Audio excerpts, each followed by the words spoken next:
judaizante, os judeus ortodoxos, certo?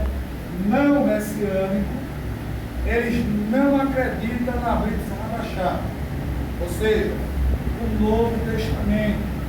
Para os ortodoxos, o Novo Testamento não tem muita importância, porque para eles o que é importante é a Torá. Geralmente, a Bíblia utilizada pelos ortodoxos, okay? É a Taná, que é a junção de Torá, Levilim e Ketuvim. A Bíblia, do Gênesis a Malaquias.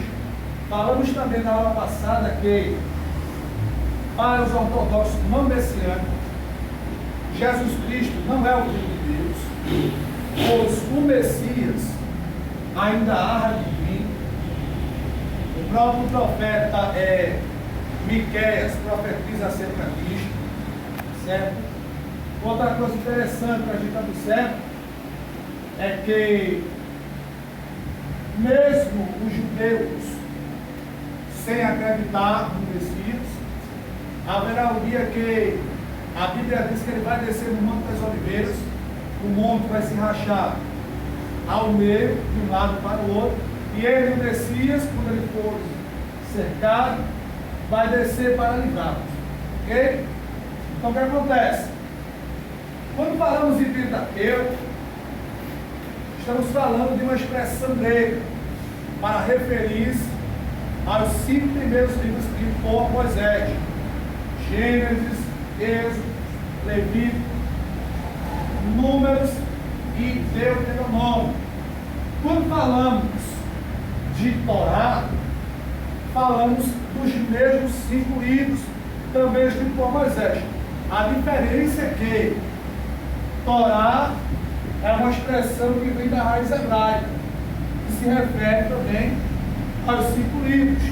E Pentateuco, tá certo? É uma expressão grega que se refere também aos 5 livros. Ok? Então vamos lá.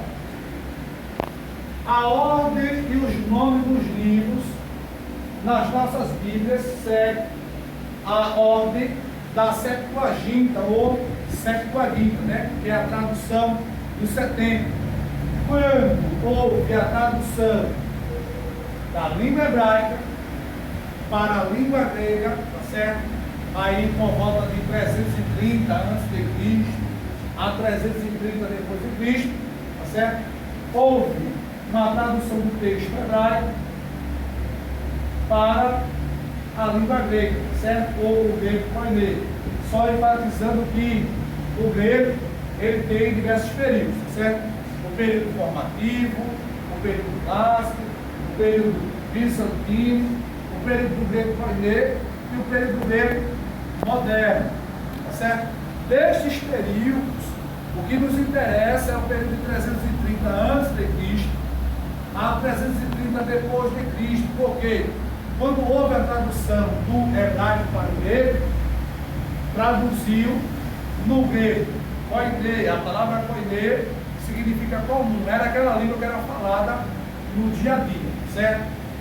Entre todas essas línguas que mencionamos aqui, tanto hebraico como grego e também o aramaico, certo? Precisamos entender que o povo também falava o latim na época, que era uma língua, tá certo?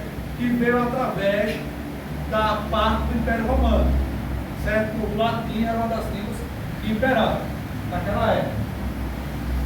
Ok? Há divergências em relação à questão do Pentateuco. Por quê? Porque a gente vai ver nesta matéria que a autocrítica teológica, eles batem em cima, querendo mostrar que não é de fato Moisés o escritor de todo o Pentateuco. Por quê? Eles acreditam que o capítulo 33 e 34 de Deuteronômio não seria a autoria de Moisés. Só que é aquilo que eu falei na semana que passou. O fato de Moisés não ter escrito 2 capítulos, 33 e 34, não, desde o meu ponto de vista, né? Não há porquê descredibilizar sua autoria. É como se Moisés escrevesse 99% de todo o Pentateuco, de toda a Torá, e o fato dele não escrever os 2%, tá certo?